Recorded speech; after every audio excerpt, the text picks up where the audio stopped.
अंजनी पुत्र पवन सुत नामा, महावीर विक्रम बजरंगी कुमति निवार सुमति। तो ये वीडियो आपने देख ली है। अब मैं बात शुरू करता हूँ। एक प्रॉपर्टी है मेरठ की, जिसके मालिक अनुभव कालरा 3 महीने तक वो इंतजार करते हैं कि वो अपनी प्रॉपर्टी बेच दें। प्रॉपर्टी खरीदते हैं शाहिद कुरैशी। अब बवाल क्या है मामला पूरा। तो प्रॉपर्टी जैसे ही शाहिद कुरैशी खरीदते हैं तो हिंदू संगठन, जो कि तथाकथित हिंदू संगठन अपने आप को बताए मेरठ के, वो पहुंच गए और उन्होंने इसका विरोध किया कि कोई भी मुसलमान हम लोग के यहाँ, हम लोग की कॉलोनी जो रिहाइश है, जो सोसाइटी, उसमें नहीं रहेगा। मामला इतना सीधा नहीं है। पहली बात तो ये समझ में आ रही है कि जब अनुभव कालरा 3 महीने से प्रॉपर्टी बेच रहे थे तो कोई खरीदने वाला क्यों नहीं मिला, या कोई हिंदू खरीदने वाला क्यों नहीं आया और वो किसी मुसलमान को न रहने देता। दूसरी चीज, जब मुसलमान उसको खरीद लिया, उसने प्रॉपर टैक्स पे किया, तो अब तो वो रहा रह ही सकता है। क्या ये देश सिर्फ हिंदुओं का है या बाकी लोगों का भी है।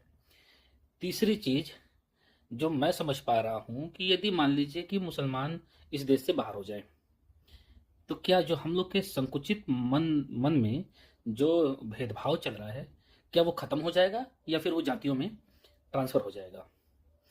मामला इतना सीधा नहीं है जितना सीधा समझने की कोशिश हो रही है। मैं सिर्फ ये आगाह करना चाहता हूँ या लोगों को बताना चाहता हूँ कि किसी भी तरीके का भेदभाव, किसी जाति धर्म, वो भेदभाव ही होता है। वो कल को आज आपके साथ है, कल को पूरी तरीके से हिंदू राष्ट्र बन जाए, पूरे हिंदू रहने लगे, तो फिर हम लोग जातियों में भेदभाव शुरू कर देंगे। भेदभाव हमारे नब्ज में है, हमारी नसों में है, हमारे खून में है, और वो इतनी आसानी से जाने वाला नहीं है।